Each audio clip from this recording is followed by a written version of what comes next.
les damos la más cordial bienvenida al conversatorio de Ética, Ecología y Sociedad que tenemos cada mes. Y bueno, en esta ocasión el tema es el patrimonio biocultural y su contribución al bienestar social en el estado de Morelos, y está a cargo del doctor Alejandro García Flores. Bienvenido, doctor. Y bueno, les voy a leer su reseña. Él es licenciado en Biología por la Facultad de Ciencias Biológicas de la UAM, maestro en Ciencias en Desarrollo Rural y doctor en Ciencias Agropecuarias y Desarrollo Rural por la Facultad de Ciencias Agropecuarias también de esta universidad. Ha sido jefe de extensión y secretario académico del Centro de Investigaciones Biológicas. Ha sido director interino y actualmente es encargado de despacho de la dirección del Centro de Investigaciones Biológicas.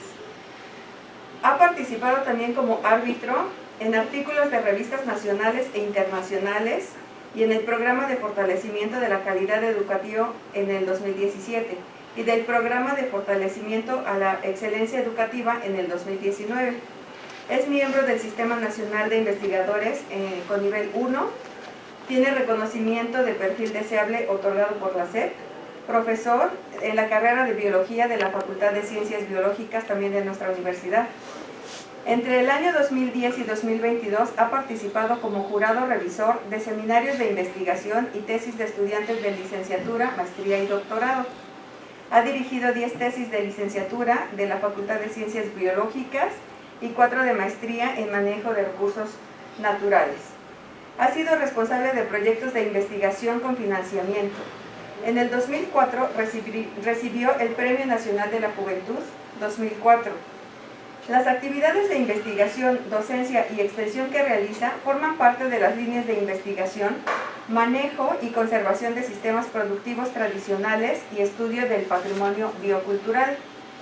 Es coautor de 5 libros, tiene 20 publicaciones en revistas nacionales e internacionales indexadas, ha publicado 9 capítulos de libros, 6 memorias in extenso y 35 resúmenes en congreso. Como actividades de extensión, ha impartido 50 talleres y conferencias a niños y jóvenes y promotores comunitarios. Ha impartido cursos de etnozoología a nivel internacional. Ha sido ponente en 35 eventos académicos a nivel estatal, nacional e internacional, y entre el año 2008 y 2022 ha sido organizador de 35 eventos académicos y culturales a nivel estatal, nacional e internacional. Asimismo, participa como asesor de organizaciones civiles y comunidades en proyectos de manejo y conservación de los recursos naturales en Morelos y Guerrero. Y bueno, sin más le doy la bienvenida. Muchas gracias, doctor, por estar aquí. Permítame ver qué pasa con la COM. Bueno, antes, un gusto estar con ustedes, poder compartir parte de lo que he venido realizando en los últimos ya 17 años, justo en marzo de este año, cumplí 17 años aquí en la universidad, en el Centro de Investigaciones Biológicas, primero como estudiante y bueno, ahora como académico de esta unidad académica. Agradezco al doctor Juan por la invitación, en el que, bueno, en diferentes charlas hemos coincidido y consideramos fundamental el poder colaborar en ambas unidades académicas. No creo que podemos sumar esfuerzos y hay coincidencias en algunas áreas del conocimiento. La charla que comparto el día de hoy la he titulado El patrimonio cultural y su contribución al bienestar social en el estado de Morelos. En un primer plano hablaré un poco sobre la diversidad biológica, luego la diversidad cultural, y nos estaremos centrando en diferentes investigaciones que hemos realizado, principalmente en comunidades campesinas de la Reserva de la Biosfera Sierra de Huautla, al sur del estado de Morelos. Aquí vemos al fondo una fotografía de una de las actividades que forman parte de las estrategias campesinas que hemos estado documentando en el estado de Morelos, que es la recolección de pitaya. Este es un campesino en la comunidad de Pichotlán, en Tepalcingo, Morelos, al oriente, suroriente del estado de Morelos. Y bueno, ellos todavía recolectan este fruto porque le otorgan uso alimentario principalmente, ¿no? Ya más adelante hablaremos un poco de la feria de la pitaya, ¿no? Que deriva principalmente de la recolección de estos frutos, tanto de manera silvestre como de manera cultivada ya. No sé si para esto. Sí, se te lo porque ya el lunes nos ya vamos a me- explicar todo. Cansa. Sí, cansa. Bueno, un poco sobre el aspecto de la diversidad biológica para México. Estos serían algunos, si no es que todos los países que conforman estos países megadiversos del mundo, ¿sí? En el caso de México, también está considerado como uno de los países megadiversos, y bueno, estos, sumando, albergan el 70% de la diversidad biológica del planeta, ¿sí? Junto con Brasil, Perú, Ecuador, Colombia, China, India, Australia. En el territorio nacional representa el 1.4% de la superficie terrestre. Sin embargo, albergamos entre el 10 y el 12% de todas las especies del planeta. Llámense plantas, insectos, mamíferos, anfibios, reptiles, peces, y que toda esta diversidad de recursos pues generan diferentes aportes en bienes y servicios ecosistémicos a las diferentes comunidades del territorio mexicano y en Morelos por igual.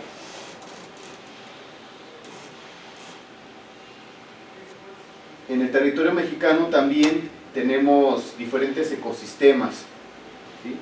Entre los que podemos destacar, bueno, tenemos selvas, matorrales, pastizales, selvas húmedas, principalmente en lo que es el sureste mexicano, bosques templados, bosques nublados también.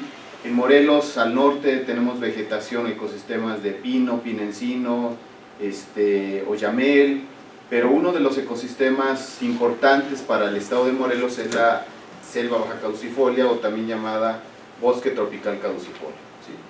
Muy importante por los diferentes aportes a las comunidades que realizan actividades productivas primarias. Este es un ejemplo de otro ecosistema, no lo tenemos aquí en Morelos, está más hacia la parte de las costas. Estos son manglares, muy importantes porque son altamente productivos, pero también sirven de soporte a huracanes principalmente, pero además son altamente deteriorados principalmente en toda la zona costera por el desarrollo de turismo principalmente. Este es un ejemplo de los manglares en Quintana Roo. Bueno, tenemos también lo que son costas en todo el Pacífico, en el Golfo y en el Caribe, que son muy importantes porque en estas se desarrollan diferentes estrategias como la pesca todavía artesanal o ribereña. Tenemos los pastizales en todo lo que es el eje neovolcánico transversal. La Sierra Tarahumara de Chihuahua también es un ecosistema importante por los bosques que alberga. El desierto de Sonora, las dunas costeras, que son otros ecosistemas también importantes que se distribuyen en el país. La selva baja caducifolia del estado de Morelos, que ya les había comentado. Las selvas, en este caso una selva alta en la reserva de la biosfera en Calatmul, en Campeche. Y bueno, además de esos ecosistemas que tenemos distribuidos en todo el territorio mexicano, también en México tenemos una gran riqueza de fauna silvestre principalmente. Ocupamos el segundo lugar en mamíferos, el segundo en reptiles, el quinto en anfibios, el 11º en aves, ¿no? Y aquí algunas referencias con respecto a otros países considerados megadiversos. También, además de esta fauna que tenemos, registra el país un gran número de especies endémicas de estos 4 grupos de animales que les comparto.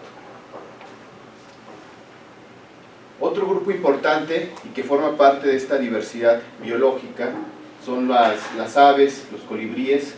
En México tenemos registros de 57 especies y de las cuales 13 son endémicas para México exclusivamente. Otro grupo son los anfibios, los ajolotes o achoques. 17 habitan en México y todas, excepto una, son endémicas para México. Guacamayas, loros, cotorros y pericos, también hay 22 especies de pericos y cotorros y guacamayas que habitan en todo el territorio, en algunas regiones del territorio del país.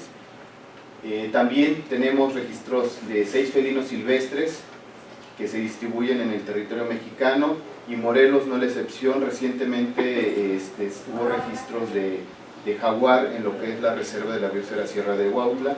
Los demás especies ya habían sido reportados, pero se suma el jaguar a la lista de felinos para el estado de Morelos.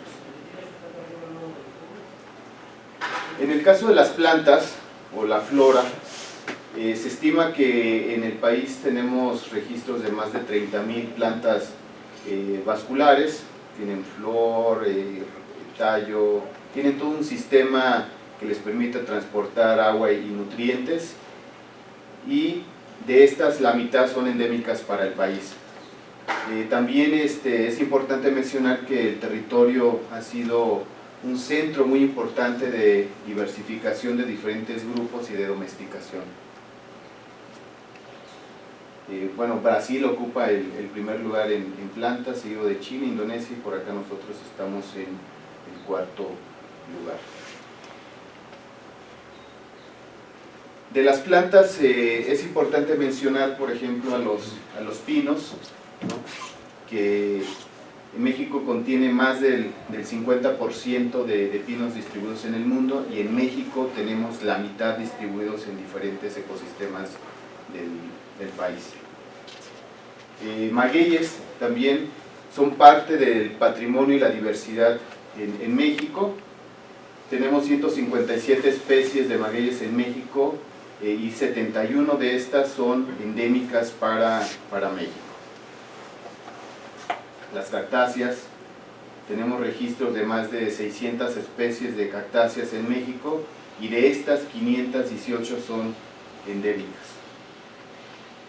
Y bueno, aquí solo es algunos datos que muestran las especies conocidas a nivel mundial, las especies conocidas para México en el caso de mamíferos, y las estimadas. Aún nos falta por conocer parte de esta riqueza biológica en el país.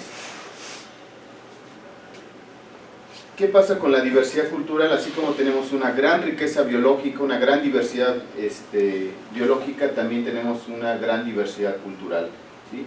Además de los ecosistemas que les acabo de mostrar, las especies, México es es importante por la diversidad cultural, que se expresa principalmente en las diferentes lenguas habladas por 68 pueblos indígenas identificados en el territorio nacional, y sus más de 300 variantes de dichas lenguas. México está entre los 10 países con mayor diversidad lingüística del mundo, segundo en el continente americano después de Brasil. Y bueno, aquí hay algunos datos, que es que en México más de 7 millones de personas de 3 años y más de edad hablan lengua indígena, lo que representa un 6% de la población total. Las principales lenguas habladas son el náhuatl, el maya y el tzeltal, de acuerdo al INEGI en el 2020. ¿Sí? Y bueno, la nación tiene una composición pluricultural sustentada principalmente en sus pueblos originarios o pueblos indígenas. De aquí surge lo que es el concepto de diversidad biocultural, que es la mezcla de estas dos diversidades que acabamos de ver, la diversidad cultural y la diversidad biológica, y surge la diversidad biocultural y el concepto de patrimonio biocultural. Se han realizado diferentes estudios llevados a cabo por biólogos, lingüistas, antropólogos, etnoecólogos y etnobiólogos, durante las últimas 3 décadas lo que han evolucionado hacia una conclusión común. La diversidad biológica y la cultural son mutuamente dependientes y geográficamente coexistentes, ¿sí? Y existen diferentes evidencias de esto. Hay un traslape geográfico entre la riqueza biológica que tenemos con la diversidad lingüística también. Hay un traslape geográfico entre los territorios indígenas y las regiones de alto valor biológico.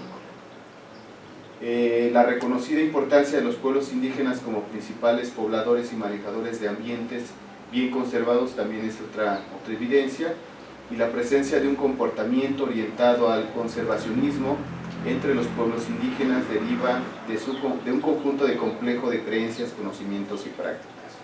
Y en este último, para Morelos, tenemos lo que es el Consejo de Pueblos de Morelos, que es una asociación civil que en su origen eran 13 pueblos que defendían su agua principalmente, y que a esa lucha se fueron sumando más comunidades. ¿Sí? Más adelante vamos a ver algunas amenazas para Morelos, principalmente de minería, y que han sido megaproyectos impulsados principalmente por las diferentes políticas del Estado.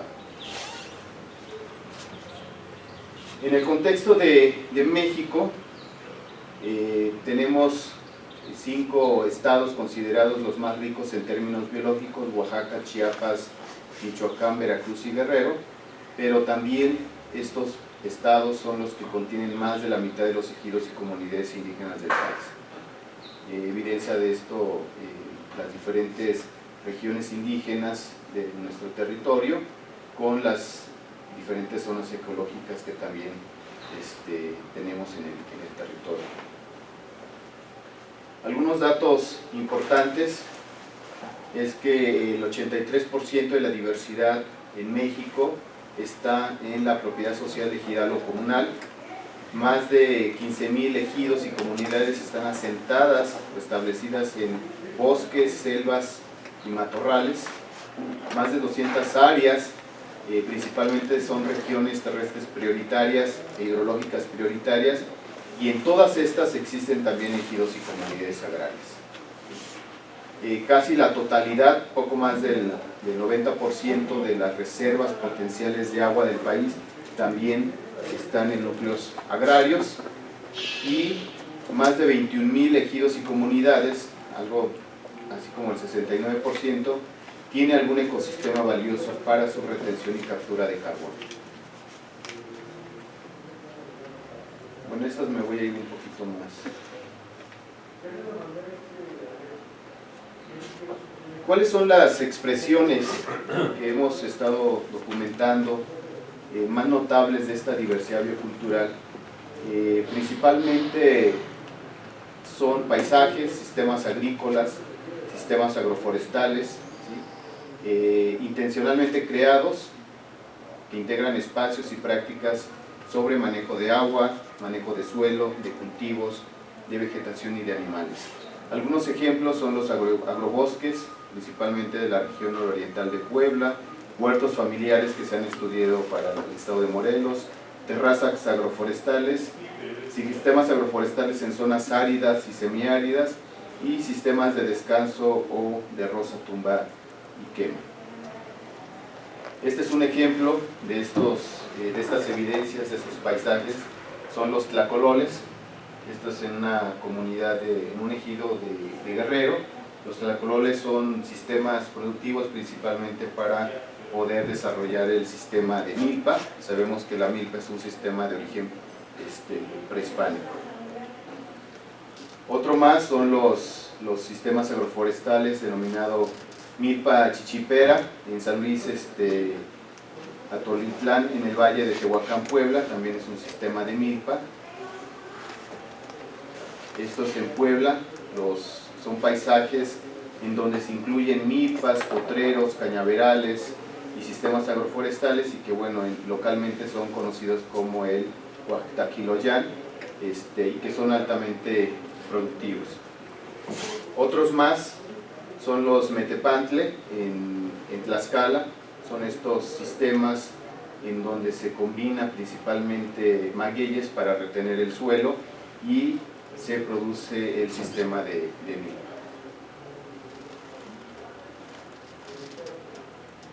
Los calales, que son sistemas de riego principalmente para poder distribuir el agua en algunas comunidades y regiones de Tlaxcala. Los solares en la península de Yucatán también son ejemplo o evidencia de esta diversidad biocultural de la que estamos comentando. La milpa en Yucatán también. Y bueno, ¿qué pasa con Mesoamérica? Hay algunos datos importantes, ¿no? En Mesoamérica la relación histórica entre la naturaleza tan diversa y los numerosos pueblos han favorecido la selección y domesticación de un considerable número de especies, principalmente alimentarias. Esta área cultural es uno de los centros de origen, domesticación y diversificación de plantas cultivadas.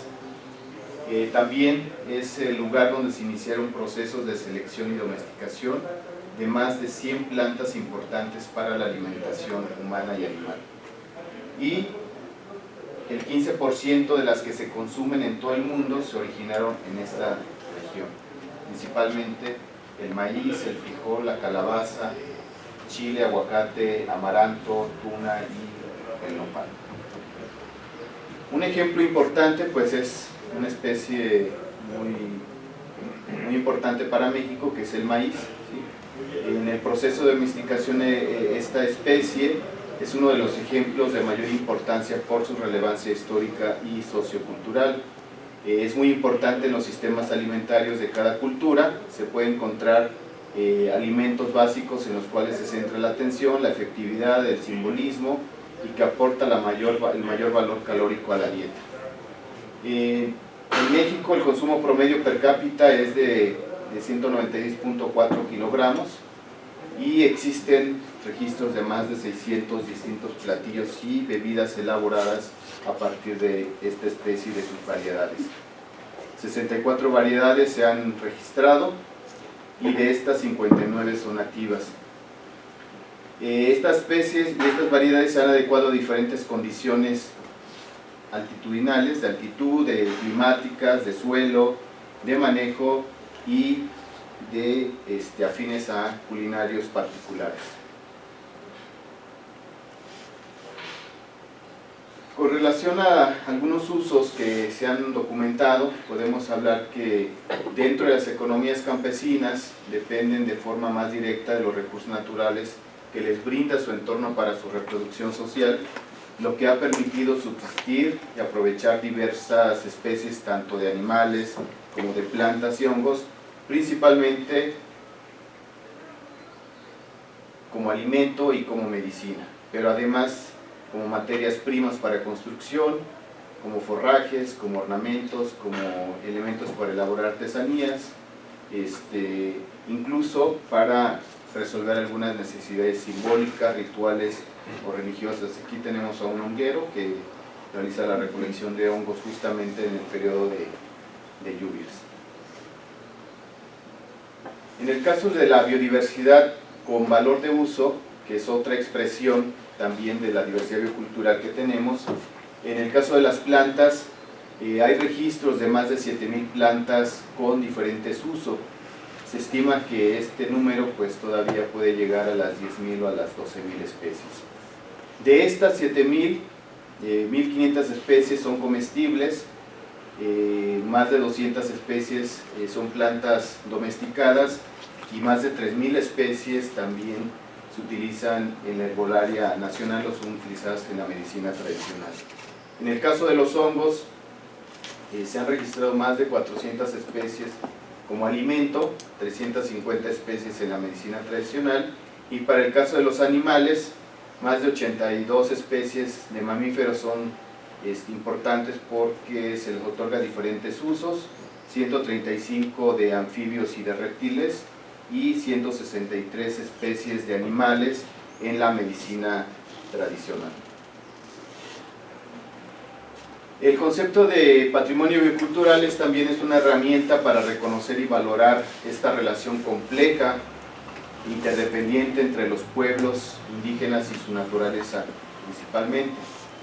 El patrimonio biocultural abarca los recursos biológicos, como ya lo hemos visto, los fitogenéticos silvestres, en proceso de domesticación y los domesticados, que van desde la variabilidad genética hasta los sistemas de uso, incluyendo los agrícolas, los paisajes, a diferentes escalas, forjados según las prácticas y conocimientos indígenas tradicionales, además de las diferentes aproximaciones simbólicas a la naturaleza o cosmovisiones.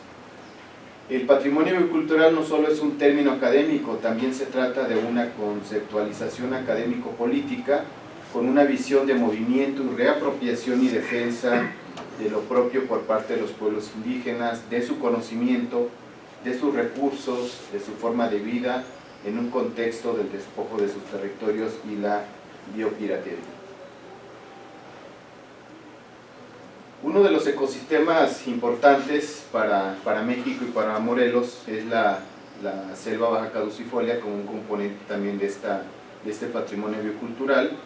Aquí vemos su distribución en el territorio, es el que presenta mayor distribución en México con 11 millones de hectáreas.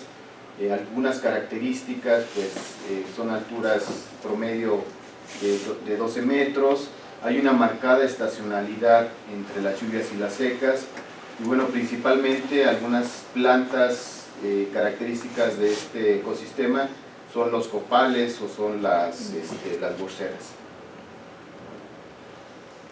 Hay algunos datos importantes sobre la interacción de la sociedad o de los pueblos con este tipo de ecosistema.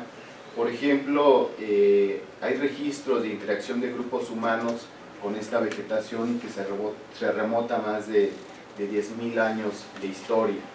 El establecimiento de grupos prehispánicos en el periodo clásico y posclásico se dio justamente en estos ecosistemas. En la cuenca del Balsas, como área potencial en la que se inició la agricultura y la domesticación de plantas en Mesoamérica, también es otro dato importante, y el 12.75% de la superficie de este ecosistema en el país se encuentra en territorios de 28 pueblos indígenas. Principalmente estos grupos, los tarahumaras, huicholes, zapotecos, tepehuanes, nahuas de Guerrero, guarigios, mixtecos, coras, mijes y mayos. Algunos autores sostienen que se trata de un ecosistema en el que se asienta la mayor población rural de México, y en regiones como la parte alta de la cuenca del Balsas, esta vegetación se le asigna hasta 12 diferentes usos a las plantas principalmente. El uso medicinal sobresale, el alimentario, para construcción, para leña, y que bueno, la suma de estos usos pues son principalmente aquellas categorías que resuelven justamente y contribuyen al bienestar social de estas comunidades. El tipo de vegetación que provee principalmente al mercado nacional el mayor número de plantas medicinales para su comercialización. Un poco para ir aterrizando al área de trabajo para Morelos, estuvimos estudiando principalmente comunidades en la reserva de la biosfera. Se encuentra en la parte alta de la cuenca del Balsas, en esta zona del estado de Morelos. Es un área natural protegida decretada en 1999, es un reservorio del trópico seco mexicano. Principalmente encontramos a este ecosistema de selva baja caducifolia, pero también hay otros relictos, principalmente de encino y de pino. Aquí tenemos la distribución en la parte sur del estado de Morelos. Estos son dos paisajes en época de lluvias y en época de secas. Hay una marcada estacionalidad durante el año. Y bueno, en el caso de la biodiversidad para la reserva, para Morelos tenemos poco más de 48.798.84 hectáreas, en donde se distribuye una amplia variedad de plantas y de animales. En el caso de plantas vasculares, más de 1.000 especies se han registrado. En el caso de animales, 16 especies de peces, 19 de anfibios, 68 de reptiles, 266 de aves y 80 especies de mamíferos, ¿no? Hay algunos trabajos que hacen mención que en esta reserva se albergan el 71% de murciélagos registrados para Morelos. Y bueno, como ya lo había mencionado, tenemos presentes los 6 felinos que se distribuyen en México y que habitan en esta reserva. También alberga una mariposa endémica que es un fósil viviente, también la tenemos distribuida en esta región. Con respecto a la relación que se mantiene de esta diversidad biológica con las comunidades, en esta reserva habitan más de 20.000 personas distribuidas en 31 comunidades de acuerdo a INEGI 2010, y esta región es una de las más marginadas del estado, o las que presentan el mayor grado de marginación. Son comunidades con antecedentes prehispánicos y de migraciones, y bueno, son comunidades que no tienen servicios básicos, oportunidades de educación, de salud y de empleo. ¿Qué pasa aquí con estas comunidades? Sus habitantes de esta región pues se han apropiado de todos los recursos naturales, ¿sí? Principalmente como parte de sus prácticas de manejo, modos de vida y estrategias de subsistencia, de tal forma que podemos registrar prácticas agrícolas, prácticas ganaderas, prácticas pesqueras y prácticas forestales, que en suma son un conglomerado de estrategias campesinas que les permiten subsistir a estas comunidades. Algunos datos sobre las plantas con diferentes usos. En la reserva se han registrado plantas útiles, 775 especies que pueden ser cultivadas, toleradas, o que se encuentran también en diferentes áreas, como pueden ser áreas agrícolas, traspatios, huertos, o recolectadas en la vegetación primaria de selva baja. Este número de plantas se aprovechan 22 usos diferentes, destacando principalmente los medicinales, el alimentario, la construcción y también el uso de la leña como combustible para el cocimiento de los alimentos. Principalmente aquí vemos la ciruela de cerro, que es una de las especies importantes para la alimentación.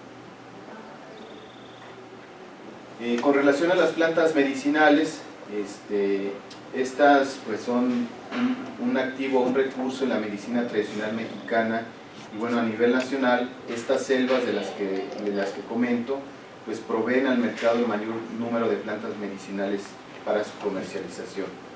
En la reserva se han registrado más de 300 especies con fines terapéuticos, principalmente especies silvestres, que se utilizan para contrarrestar algunas enfermedades asociadas al aparato digestivo, a la piel, al sistema urinario, al aparato respiratorio, al aparato reproductor.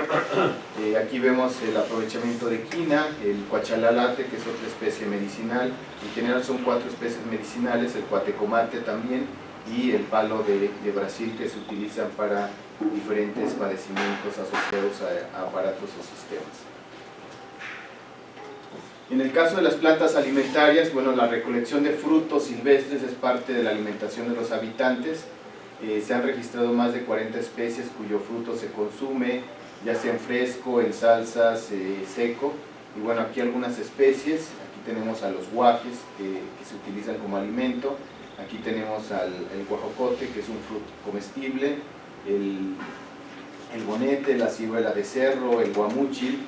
Y bueno, además de estas existen otras más que tienen este uso alimentario. La importancia sociocultural de algunos frutos de la región pues no solo se plasma en su uso alimentario o en su mercadeo, sino también en festividades que forman parte de la identidad de las comunidades, como es el caso de la Feria de la Pitaya o de la Feria de la Ciruela, que se realiza en la región. Aquí vemos, bueno, ese es el fruto, los árboles, las cactáceas, donde se recolectan los frutos, y algunas formas de venta. Otras más, formas de consumo, tamales, diferentes formas de preparación, pasteles, aguas, mermeladas, en fresco también. En el caso de la agricultura como una estrategia más que realizan las comunidades, pues la mayor parte es agricultura de temporal, y esta principalmente consiste en abrir tierras mediante la roza, tumba y quema de espacios con selva para poder desarrollar esta actividad. Sin embargo, pues está disminuido principalmente a raíz del decreto. Los principales cultivos son el maíz, calabaza, frijol, que en su conjunto forman a esta triada mesoamericana que conforma lo que es la milpa. Principalmente el destino de lo que se produce es para el autoabasto familiar y además también se cultiva el sorgo para la cría de ganado. Entre las plantas domesticadas se manejan especialmente como monocultivos. Sin embargo, en localidades se mantienen las milpas tradicionales o los tacolones. Aquí algunas variedades de maíz, cacahuate y calabaza. Hay plantas que se utilizan como combustible, la actividad forestal o la extracción de leña en la cultura alimentaria de la región.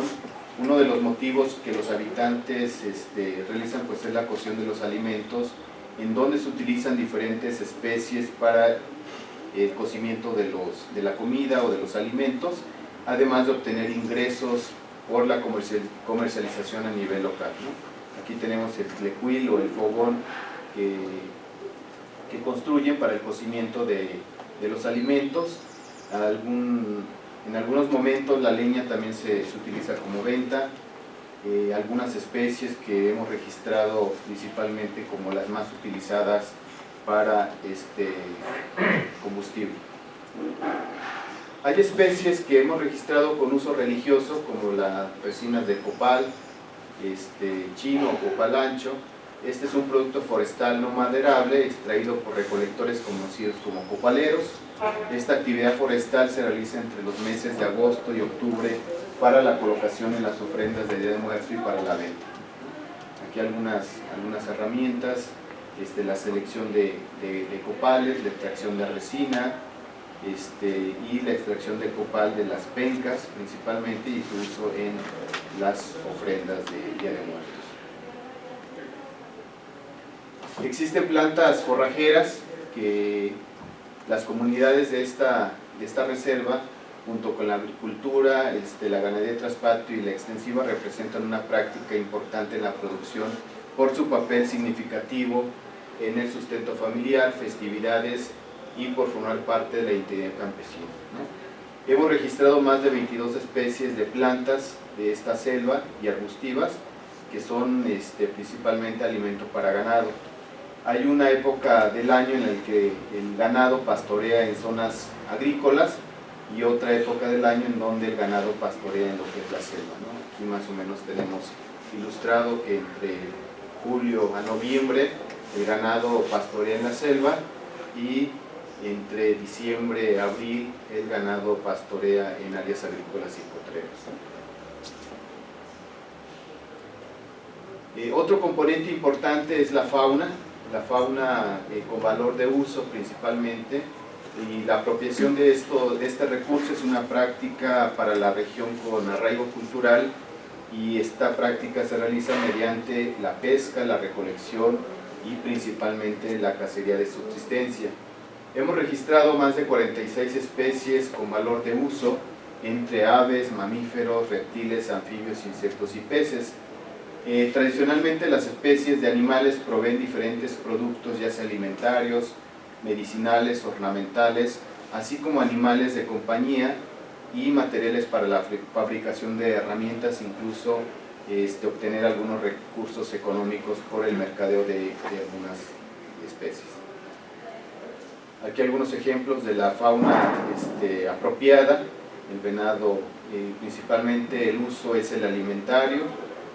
Por aquí tenemos algunos conejos, algunas aves, los tejones, algunas especies de reptiles que se utilizan en la medicina tradicional, las iguanas. ¿El tejón se come? El tejón lo hemos registrado, es este de aquí, principalmente como alimento. Aquí algunos platillos, se come con salsa, barbacoa, en mole, ¿no? Aquí es un instrumento, una herramienta con la que se utiliza como trofeo, la piel, el uso de la sangre, la grasa también se utiliza. Y bueno, en el caso de la fauna, más allá del aporte material, hemos registrado que la apropiación de fauna también se considera un espacio de recreación y de convivencia para los habitantes.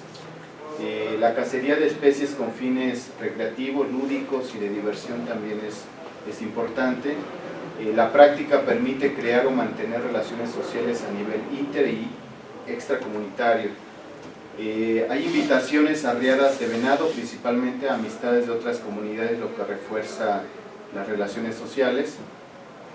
También hemos registrado regalos de animales apropiados como una actividad que refuerza las amistades o permite cerrar tratos. Y bueno, la preparación de la carne de venado en eventos especiales como reuniones comunitarias, recibimiento de autoridades o fiestas de fin de año también es muy importante para la región. En el caso del venado, principalmente es una especie de uso múltiple que puede ser como alimento, como medicina, como ornamento.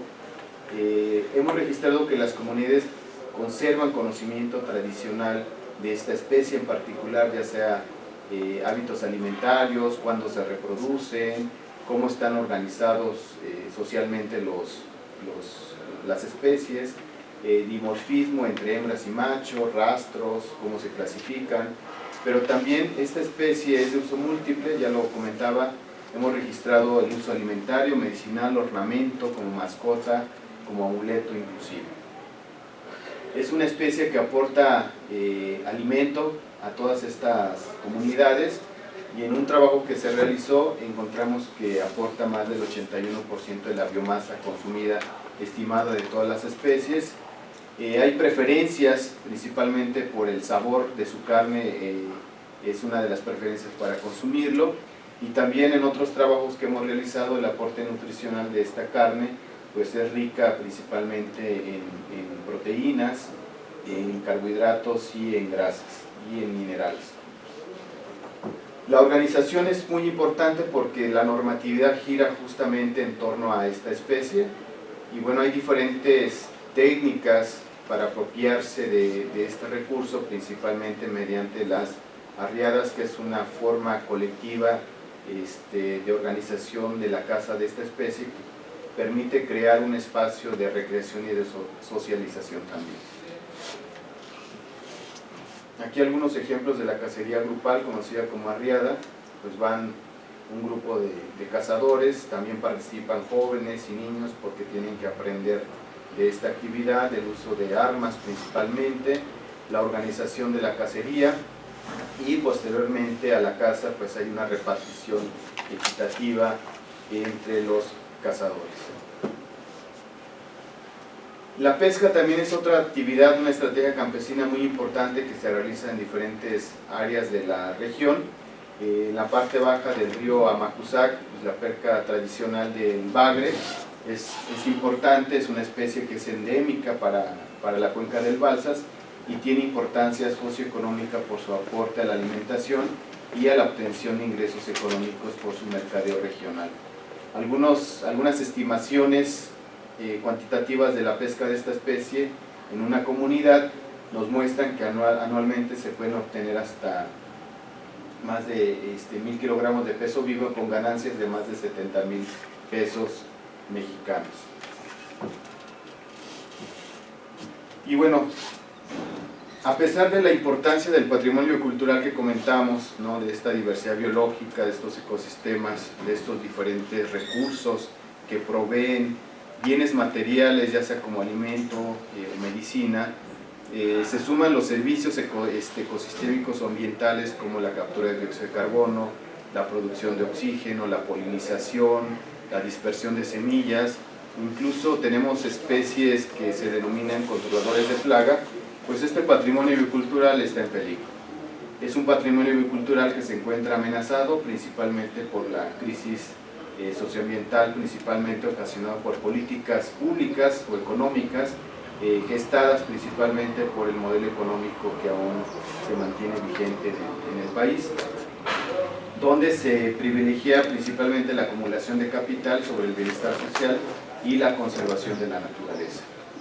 El despojo territorial por megaproyectos, principalmente las disputas por territorios indígenas, campesinos en todos los ámbitos ecológicos y geográficos, pues no han cesado en toda América Latina y el resto del mundo, y Morelos pues no es la excepción. Tenemos conflictos socioambientales, recordarán ustedes, en el sexenio del gobernador Graco Ramírez se impulsó un proyecto, el proyecto Integral Morelos, que no era otra cosa más que impulsar diferentes proyectos mineros, de infraestructura carretera. Tenemos la problemática todavía de la termoeléctrica en Huesca y otros más. En el país hay diferentes tipos de conflictos socioambientales. Mineros hay más de 173, hay conflictos por el agua, por la energía, proyectos turísticos, de expansión urbana, proyectos forestales de carácter agrícola, residuos tóxicos y peligrosos, de infraestructura carretera, pesqueros y biotecnológicos. Esto de acuerdo a Toledo en el 2015. Y bueno, estos serían todos los problemas que generan estos conflictos y estos megaproyectos: problemas a la salud, invasión, despojos, destrucción de bosques, selvas, contaminación de nuestro aire, de nuestro suelo y de nuestra agua, y destrucción de la flora, la fauna que acabamos de comentar. Y bueno, estos son los puntos en donde se han registrado estos conflictos socioambientales en todo el territorio mexicano. Aquí vemos las diferentes concesiones de megaproyectos en todo el territorio mexicano. Acá abajo vemos cómo se han ido concesionado o se han desarrollado en diferentes periodos presidenciales. Bueno, es muy claro en la época en el sexenio de Felipe Calderón cómo se impulsó principalmente proyectos a la minería. En Morelos también se han impulsado diferentes proyectos de diferente tipo. Tenemos los de infraestructura carretera. Esta es la autopista siglo XXI. Aquí tenemos lo que es la Peracuautla principalmente, proyectos mineros en el poniente del estado, la parte de Huesca también se menciona aquí, y concesiones mineras principalmente en esta región que les acabo de platicar, de la reserva de la biosfera Sierra de Huautla. Hay proyectos mineros que están ahorita detenidos y que en algún momento pueden detonarse. En conclusión, el 24% del territorio estatal está concesionado a la minería. Y bueno, aquí hay un gran riesgo porque en esta extensión del estado pues tenemos todavía propiedad ejidal comunal en el que existen cuerpos de agua, áreas agrícolas importantes y áreas protegidas y zonas arqueológicas.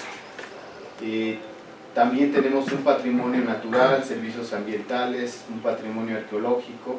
Por acá está la zona arqueológica de Xochicalco y es justamente en donde se pretende impulsar un proyecto de minería a tajo abierto.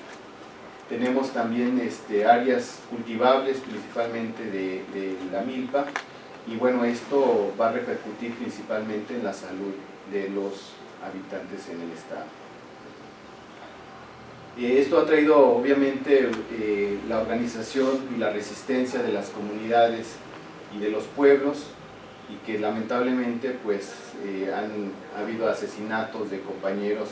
Este es el compañero Samir, un opositor a la termoeléctrica, y que en algún momento bueno, lo asesinaron, ¿no? Pero hay datos que entre el 2012 y 2019 se han registrado más de 83 asesinatos de defensores ambientales. Sin embargo, hay otras investigaciones que ascienden a más de 100, más de 500 ataques en contra de personas que defienden los recursos de sus territorios. Ha habido detenciones ilegales, agresiones físicas y criminalización y amenazas. Algunas reflexiones finales que quiero compartir. Bueno, debemos de reconocer que la protección de los pueblos y de sus territorios es vital para salvaguardar este patrimonio biocultural y asimismo garantizar la conservación de la riqueza biológica de México y de Morelos y de su bienestar social. El patrimonio biocultural es un potencial en la búsqueda de modelos alternativos de manejo de recursos naturales de salud, de vivienda, cultura, visiones y concepciones del mundo. Y bueno, parte también de lo que se ha venido trabajando y queriendo impulsar en la región es un turismo alternativo, dado la riqueza biológica y cultural, donde se incluye la transmisión de saberes desde la visión de las comunidades, adentrarse en esa manera de concebir al mundo que nos rodea desde lo cultural y conocer las especies de importancia para nuestro estado que nos permita conservarlas. Y de esto pues se pueden impulsar o se pueden desarrollar desde jardines etnobotánicos, avistamiento de aves, senderismo con lugares estratégicos para poder llevar a cabo, por ejemplo, cacería fotográfica, el impulso a los huertos familiares y a sistemas productivos tradicionales. Y bueno, con eso concluyo.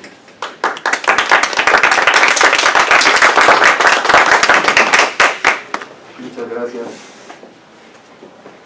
Gracias, doctor. ¿Alguien tiene alguna pregunta? Adelante, doctor González. Muchas gracias, muy informativo y me parece también muy útil. Parte de los objetivos de este espacio, de este conversatorio, es que lleguemos a propuestas concretas para tratar de mitigar o solucionar un problema que tenemos. Aquí, bueno, nos ha mostrado varios problemas que tenemos. Me llama la atención, por ejemplo, en la última diapositiva, que se habla de salvaguardar este patrimonio biocultural, pero también se habla en la misma lámina, del manejo de recursos. Entonces, parecería que salvaguardar y manejo de recursos, si los ponemos juntos, pues nos llevaría a una especie de gestión inteligente, por decirlo así, en donde se pueda explotar el recurso natural y quizás cultural también, pero al mismo tiempo preservarlo. Y yo lo que veo es que nuestro sistema económico desbocado, digamos, llamado capitalismo neoliberal, pues no hay puntos intermedios. En realidad es una voracidad que no respeta nada y terminamos acabándonos todo, porque es muy tonto porque estamos atentando contra nosotros mismos, pero esa es la realidad. Los presentes, por ejemplo, todos los proyectos mineros, ya no hablemos de la tala ilegal o de la contaminación del agua, la sobreexplotación del agua y problemas que tenemos aquí mismo, ¿no? De forma inmediata. Entonces, a lo que voy es, si queremos realmente llegar a una solución, no veo yo realmente en claro. O sea, al final nos hablas de, por ejemplo, de un turismo biocultural, que sí, digamos, pero no sé si realmente aborda la raíz del problema. Porque creo que la raíz del problema está justamente en esta voracidad, quizás también una necesidad legítima de recursos, porque ¿de dónde vamos a construir si no tenemos acero y el acero viene de las minas? O sea, entonces, no sé, me parece que, por ejemplo, otro tipo de solución nos enviaría a lo que hacen en otros países, por ejemplo, desarrollados, que es el reservar como zona protegida ciertas áreas, ¿no? Con el apelativo Parque Nacional o zona de... O sea, tengo entendido que en México creo que la zona más protegida es... Creo que ni siquiera tenemos parques nacionales aquí en México, ¿verdad? Sí, tenemos parques. Sí tenemos, Por ejemplo, pero... aquí al norte está el Parque Nacional de Teposteco. Todo Pero Tepoztlán es tenemos- parque nacional. Pero, Prácticamente todo Tepoztlán. pero Nevado de Toluca se supone que también está sobreexplotado. o sea, Lo cambiaron, lo recategorizaron Bueno, exacto. por Pero, intereses económicos. o sea, ¿no crees que deberíamos de tratar de, por la vía legal, todas estas tierras ejidales, comunales, comunitarias, ¿no? Buscar esa protección en ciertos lugares y luego dejar en otros lugares, como hacen en Canadá, para así esa área sí la explotas y le sacas madera y minería y recursos, porque aquí parece que es un relajo, o sea, y esta solución que nos propones es como que cada quien se organice, hace lo que quiere. ¿No sería como más eficiente pensar en una solución a nivel por lo menos estatal o municipal, en donde se buscara una legislación que declare una zona protegida y esa no se toca, como santuarios, digamos, como las mariposas monarcas supuestamente están clasificadas.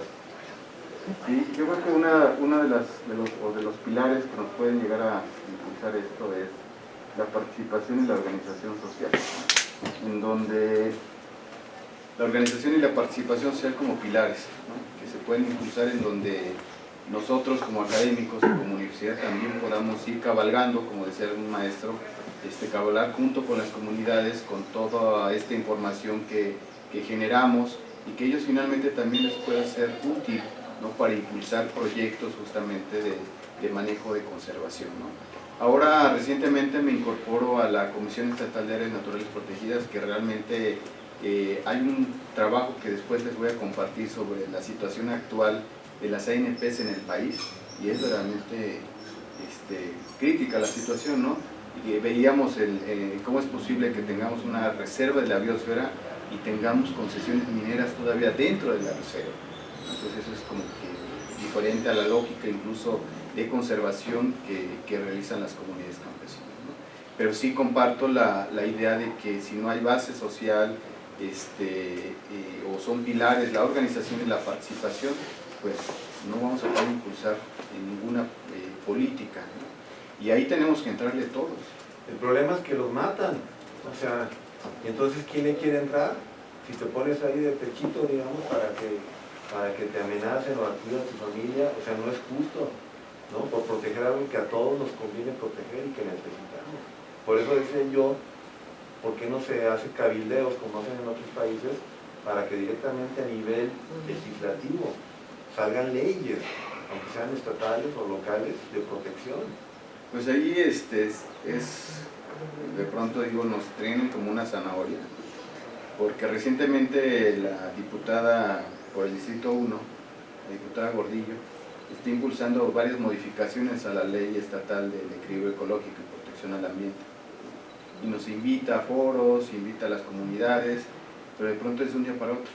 Entonces, le decíamos, a ver, dinos claramente, solo es para que tú legitimes de que estás convocando y estás logrando la participación de la gente, pues ya está todo esto armado, ¿no? O sea, necesitamos una ley que realmente justamente promueva la conservación, promueva el manejo, el aprovechamiento integral de nuestros recursos, porque vemos que, por ejemplo, otra reserva en Sierra Montenegro, que es un área natural estatal en el centro del estado, y tenemos a una cementera que está partiendo los recursos, ¿no? Pues eso es como que es una lógica diferente. Por allá creo que levantó el maestro y aquí también. Sí, gracias. Sobre lo que comentaba Juan, ¿no?, es que hay muchas áreas protegidas en el país. Yo estuve encargado de las áreas naturales protegidas del Estado de México un tiempo, que más de medio estado son áreas naturales protegidas. En el Estado de México es un caso particular, es el estado que más áreas naturales o más superficie tiene designado como área natural protegida en sus diferentes categorías, ¿no? Pero ninguna área natural protegida, o muy pocas, han sido bautizadas como tal, designadas como tal, con estudios previos. Siempre se hace como a la ranchera, es decir, no hay áreas naturales protegidas en las que no haya asentamientos humanos o no haya algún tipo de interés económico o productivo, y esa es una situación real. Es decir, por ejemplo, el Nevado de Toluca, que fue parque nacional durante un tiempo, pues tiene un montón de comunidades asentadas ahí con distintos tipos de explotación. Y para cada área natural protegida lo que se tiene que hacer es un programa de manejo que no excluye necesariamente la explotación, sino que designa zonas particulares para distintos usos. Por ejemplo, hay una zona núcleo, que la zona núcleo no se debe de tocar, pero hay distintas zonas de una área natural protegida que pueden ser explotadas de distinta forma. Pero el asunto es que los programas primero, las áreas naturales protegidas son hechas a plumazo, ¿no? Así, pues, o la designa un gobernador o lo designa un presidente, y el problema que se tiene después son por ejemplo, las comisiones estatales de áreas naturales protegidas o la nacional, para saber qué va a hacer ahí, porque el problema que tiene es ahora cómo regulo el uso de las distintas zonas si yo ya tengo asentamientos humanos ahí? Y por ejemplo, hay áreas naturales protegidas con zonas núcleo que tienen asentamientos humanos que, por ejemplo, no deberían de estar ahí, solo por mencionar un ejemplo, ¿no? Entonces, desde la designación de una área natural protegida ya tenemos un problema, ¿no? ¿Cómo se hace? Y luego, el desarrollo del programa de manejo. Yo hice varios programas de manejo para áreas naturales protegidas del Estado de México y tenemos un problemota, por ejemplo, en Valle de Bravo, ¿no? Ahí es un problema horroroso porque un montón de lugares están ocupados no solo por comuneros, ejidatarios, sino también por propietarios particulares que pues hacen sus construcciones. Y uno tiene un problemota para conciliar la realidad con el programa de manejo, ¿no? Entonces, ese es mi comentario nada más. Tenemos un problema bien serio ahí, no nada más es decir, desígnala como área protegida. ¿Y qué haces? Pues adentro hay gente, ¿no? O sea, adentro hay comunidades, hay zonas explotadas, hay desarrollos económicos o mineros, etcétera, y es un problema bien serio. Es decir, tenemos un problema de hacer compatible lo que quisiéramos con la realidad. Una de las realidades es que el crecimiento urbano en el país es totalmente desordenado, totalmente desordenado. Nosotros teníamos áreas en el Estado de México en las que teníamos distribuida la población y se tenían que construir caminos y llevar luz, por ejemplo, para 2 o 3 familias en la punta de un cerro. Y pues hay que hacer toda esta infraestructura para 2 familias en lugar de tener, por ejemplo, asentamientos concentrados. Entonces, toda esta desorganización en los asentamientos humanos también es un problema serio, sin contar todas las otras asuntos, ¿no? Pues mi comentario nada más sobre las áreas naturales protegidas. Es útil, pero más es un problema, porque genera muchos problemas sociales y en todos los niveles. Pero, perdón nomás, si es ejidal y comunitario, entonces, o comunal, entonces la ley estatal o federal puede decidir sobre, haz en cuenta, si designas un área natural protegida, no se pueden los ejidatarios o los comuneros decir, pero nosotros nos regimos por nuestros usos. Ahí hay un problema bien serio, ahí tienes un problema bien serio, porque el área natural protegida ya describe más o menos qué deberías hacer con las zonas y qué está permitido y qué no. Pues tienes un problema con los comuneros porque ya están ahí. O sea, no, pues te digo, ¿cómo se hacen las áreas naturales protegidas está en México? complicado. De hecho, abogados también. A la sí, ranchera. en esta comisión de áreas naturales protegidas del Estado hay una subcomisión que de hecho es en la que me toca estar participando porque la idea es consensuar áreas destinadas a conservación voluntariamente. Pues yo creo que ahí donde pueden sumarse los ejidos o las áreas comunes a alguna estrategia diferente a la que plantea el Estado. Pero bueno, vamos a ver qué pasa más adelante. Y como dices, no solo es competencia de nosotros, es competencia de todos, en donde los abogados también tienen que entrar. Aquí en Aguatepec ya están invadiendo toda la zona aquí arriba de la herradura y porque llegan y nada más dicen que esto es mío, y luego el narco, sumarle el narco al problema. Luego, imagínate, no puedes entrarle, por ejemplo, allá en el Estado de México, en la Tierra Caliente, no podía yo entrar. ¿Sí? Yo tenía que ir a supervisar y no podía entrar porque, imagínate. Y aquí hay unas zonas de Sierra de Huautla, nos tenían que ir a esperar pues, gente de la comunidad para resguardarnos hasta la comunidad, porque tampoco podíamos entrar, pero solamente si íbamos acompañados de alguien.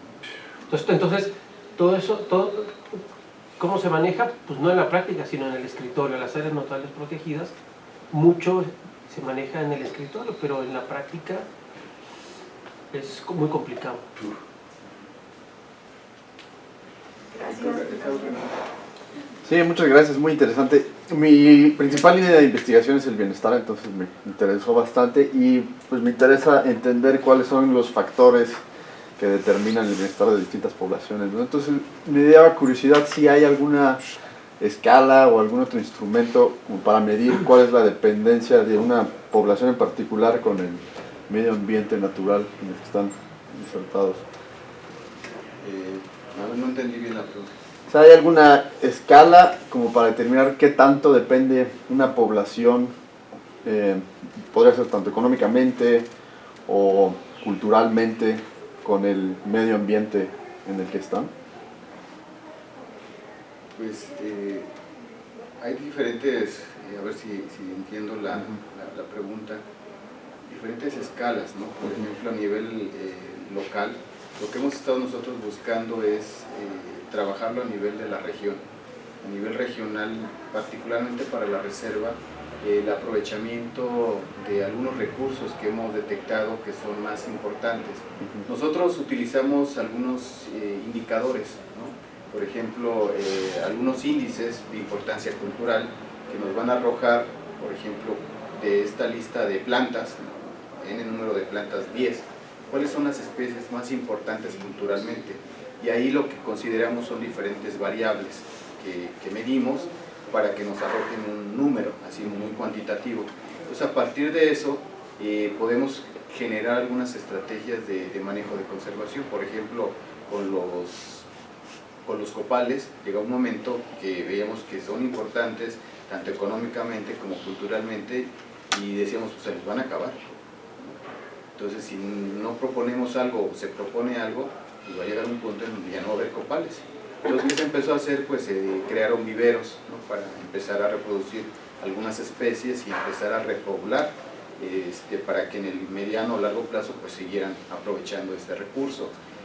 Otro, el venado, que es una especie también importante culturalmente y económicamente, lo que se ha planteado y lo que marca también la normatividad pues son las famosas unidades de manejo de vida silvestre, ¿no? Entonces, por ahí nosotros caminamos en considerar indicadores que nos permitan calcular índices de importancia cultural principalmente, para poder definir algunas especies prioritarias para su manejo y conservación.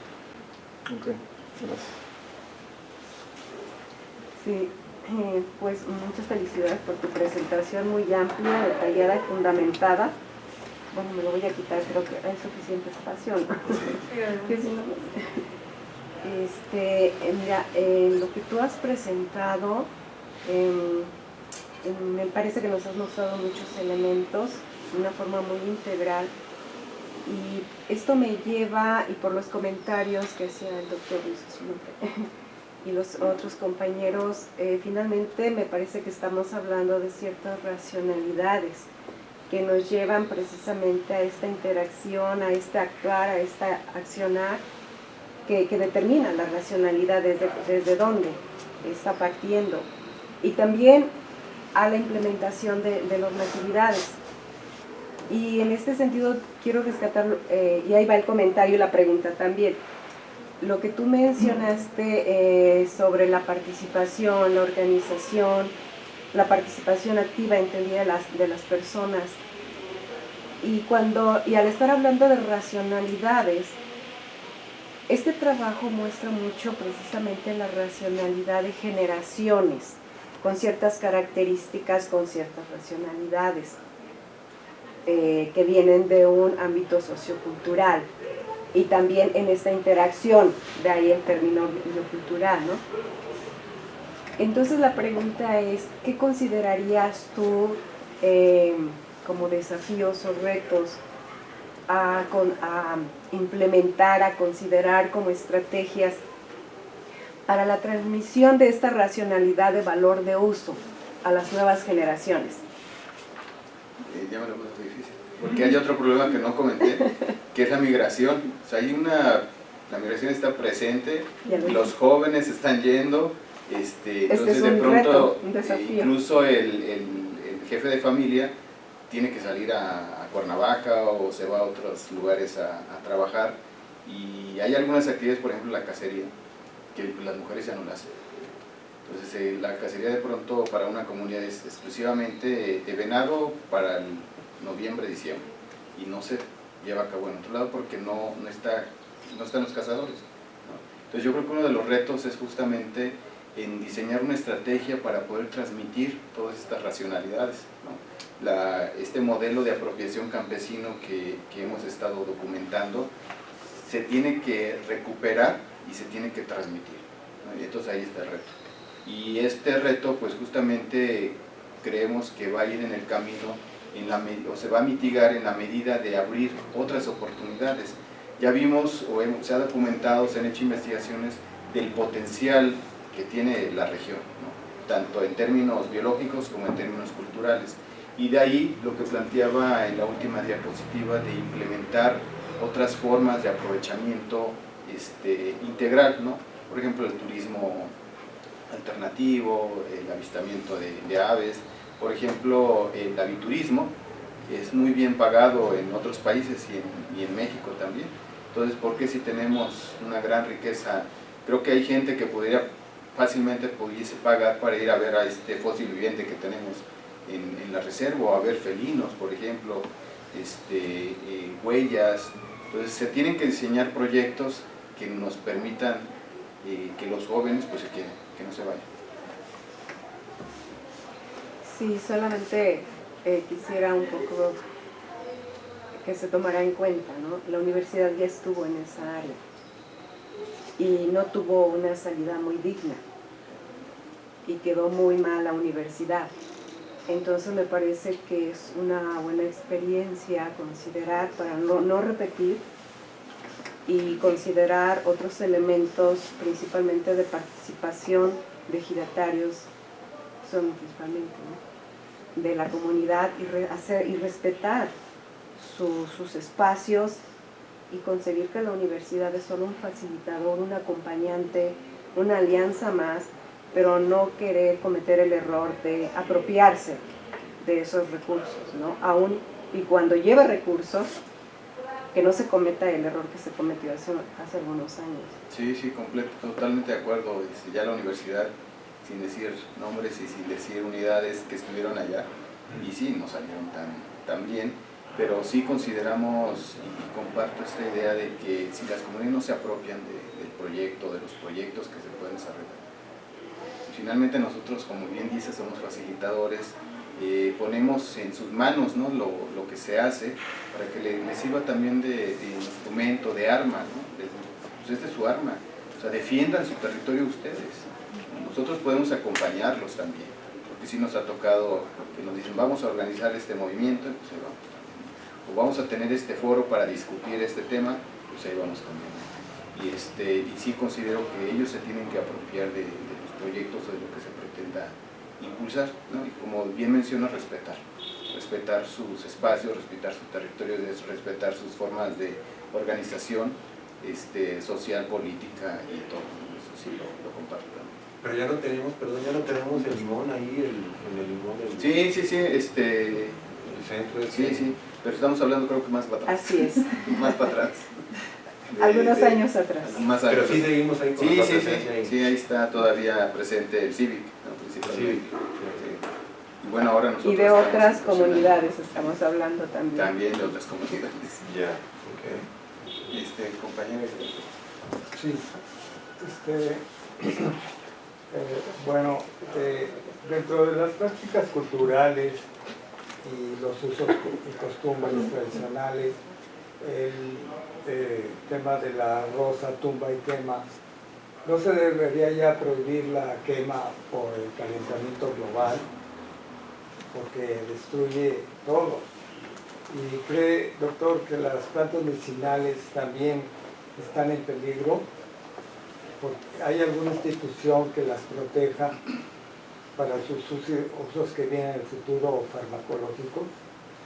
Sí, en el caso de la rosa comparto también la idea de que es una actividad que si bien es parte de las prácticas culturales y que se utiliza para abrir espacios para desarrollar la agricultura principalmente tradicional y temporal, sí genera problemas como el calentamiento, contribuye, y sí, se debe de también regular, ¿no?, en las comunidades, aunque también ahí de pronto les llegas y les dices, bueno, ¿y por qué ya no es? Entonces comparto la idea de paulatinamente irles cambiando el chip. En el caso de las plantas medicinales hay especies que aportan diferentes estructuras que no necesariamente requiere de cortar toda la planta, ¿no? Por ejemplo, el guachalalate solo es la corteza, ¿no? Y lo que sí se les ha compartido es formas de descortezar, ¿no? O de quitar la corteza para que no dañen, porque quitan la corteza y lo que dejan es expuesto a que entren algunas plagas. Entonces sí, esa parte se les está compartiendo, no solo desde la unidad de la que yo provengo, sino también de otras unidades como el CIVIC, ¿no? que está también participando allá. Se utilizan, bueno, la corteza, se utilizan las hojas, se utilizan las flores, las semillas. Entonces, sumado a programas de ¿cómo se dice? De conservación. Bueno, de conservación, pero están también propagando algunas especies, ¿no? Justamente para recuperar las que se estén utilizando. ¿Y ya hay alguna institución que proteja esto? Porque viene el futuro de la farmacología, biotecnología, farmacia, ya trabajamos con plantas medicinales a nivel científico.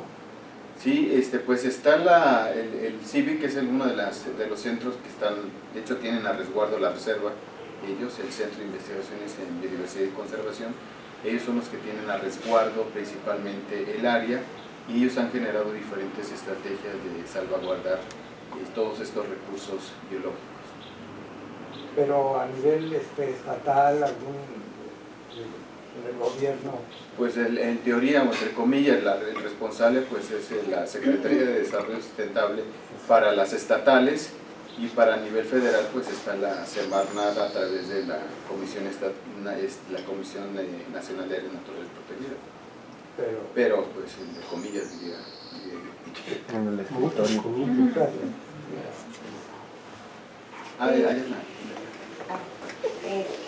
Sí, bueno, yo creo que uno de los principales problemas de lo que estamos comentando todos, precisamente en este tema como legislativo y como un poco político, creo que es el interés tanto por parte de los gobernantes como de los legisladores. O sea, al final las leyes no están enfocadas en este sentido humano o en este sentido como de bien común o bienestar social. Más bien son como intereses políticos. Por ejemplo, el gobierno te dice la ley de protección de biodiversidad y medio ambiente, y te dice en salvaguardar, no sé, las áreas naturales, salvaguardar el medio ambiente, pero no te dice, pero vamos a darle a tal institución la facultad de hacer esto y sancionar tal cosa. Y el tema cultural que mencionaban como de concientizar a las futuras generaciones de cuidar estos recursos, estas áreas naturales, pues tampoco lo hay, porque al gobierno no le interesa decir, a ver, vamos a hacer un programa para futuras generaciones y que concienticen de que esto no se hace. Y tampoco son sancionables las explotaciones a estas áreas naturales. Es igual que ocurre como en el sistema penal, ¿no? Te dicen, vamos a sancionar tal conducta, pero no te dicen cómo prevenirla, o no se están yendo como al fondo del por qué se hace. O sea, es como sancionar esto porque pues al final al gobierno le conviene, ¿no? O dice el gobierno, vamos a cuidar tal área natural, no la pueden explotar ustedes, pero yo sí. Y el tema que decía, por ejemplo, de las medicinas naturales, ¿no? Obviamente el gobierno con este tema de plantas o este tema de biodiversidad, pues van a decir, sí, ustedes no lo pueden explotar, pero yo sí. Entonces al final el gobierno, el tema político, el tema legislativo y las personas que ocupan espacios de poder en todas nuestras representaciones no se interesan por el tema humano, ni por el tema social, ni por el tema de bien común. O sea, al final están interesados por el tema económico, por generar más, por tener más poder. Y creo que ese es el principal problema por el cual las leyes nunca van a regular ni se van a interesar por este tipo de cosas. Entonces, es un gran problema, sí, y principalmente en estas cosas, porque las leyes no están enfocadas en realidad como para un verdadero proceso, un verdadero cambio de conducta positiva, sino es como sancionar por esto, sí está bien, pero no se van a la prevención, no se van a cómo modificar estas conductas en generaciones futuras, a cómo hacer que la persona misma, o sea, no vayámonos a generaciones futuras, sino en las personas de ahorita, en cómo generar una verdadera conciencia y en la importancia de estas cosas. Incluso los mismos conceptos de derecho no son muy amplios, o sea, te limitan, te dicen que es biodiversidad, pues no sé, el conjunto de recursos que pueden ser o no explotados, ¿no? Pero no te hacen énfasis en, a ver, porque esto no sirve para él, o sea, son muy limitados y a veces no son objetivos. Entonces creo que ese es el principal problema, tanto en el área agropecuaria como en todas las áreas del derecho. Creo que no son objetivos, son como muy políticos y muy limitados. Entonces pues creo que el principal problema son las legislaciones y los legisladores. Sí, fíjate que vino a la mente hace tiempo, la hija de Salinas Pliego era diputada y está impulsando la Ley Nacional de Biodiversidad, y pues planteaba, obviamente no continuó, se detuvo, y lo que planteaba era que empezáramos a utilizar justamente los recursos de las reservas, porque ella decía, bueno, pues es que son reservas, una reserva natural o esta reserva de la biosfera, como lo planteaba, pues es una reserva y hay que empezar a utilizar esos recursos que son nuestras reservas. Y yo lo que pues sí, en su lógica, pues sí tienen razón, de pronto me llega mi quincena, pues esto lo reservo para algo más adelante, ¿no? Entonces ella plantea, pues hay que utilizar ya mi reserva para utilizar esos recursos. Afortunadamente no avanzó y se quedó ahí a resguardo, ¿no? Que ojalá no vaya a avanzar más adelante. Sí, finalmente, ahorita que acabas de comentar y lo que criticaba la compañera, un asunto de racionalidades, ahí estamos, ¿no? Yo creo que por ahí hay que trabajar. Tenía una pregunta, un comentario. Sí, hay que tener mucho cuidado con esto que mencionaste de la consulta, ¿no? Entre paréntesis, consulta que hace la diputada Gordillo, porque sí, desde años conocí este aparato y solo hacen sus reuniones, llaman a la gente para legitimar lo que ya tienen hecho. Entonces hay que tener mucho cuidado ahí. Punto 1. Una pregunta muy concreta, de los estudios que comentas y reportan ciertas especies, ¿cuál es el estatus ahorita de la uva silvestre en la región, ahí en la reserva? Bueno, la especie como tal no está registrada. Porque existe. Sí, existe y se produce vino, de hecho, también. Sí. ¿No? Pero no está dentro de la norma oficial mexicana 059. O sea, todavía no está en esa categoría, ¿no? En alguna categoría de riesgo que pudiera desaparecer, ¿no? Pero sí la hemos registrado como una especie importante, principalmente para la producción de vino. Y que ahí, bueno, lo que se tendría que plantear, no lo hemos hecho nosotros así tan a detalle, pero sí algún programa para recuperar principalmente esa especie en particular. Yo la he consumido, pero raspa mucho la no, solo es para vino. Pero solo es para vino. Sí. Gracias, doctor. ¿Usted conoce el plan Tetecala y cuál es su opinión, si es que sabe de él?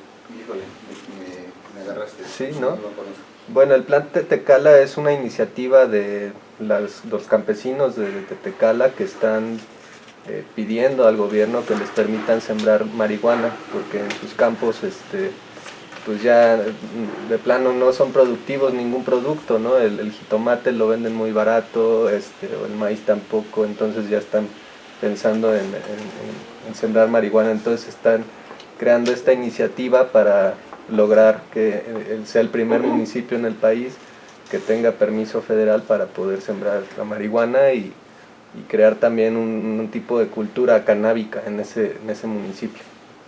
¿Cuál sería su opinión al respecto? Bueno, no conocí nada más de que se llevaron, ya creo que apenas pasó una feria justo en Tetecala, sí, que toca el tema de la planta. Híjole, pues es complicado, ¿no? Yo creo que se tiene que todavía falta legislar aquí en el Estado el tema, ¿no? Y pues se tendría que buscar, yo rascaría más, ¿no? Tetecala pues es un municipio que conozco y habrá que buscar incluso otras alternativas. Yo tengo una pregunta para ti. Como bien lo comenta el doctor, habría que tener más elementos. ¿Son realmente los campesinos? ¿Quiénes están atrás de los campesinos?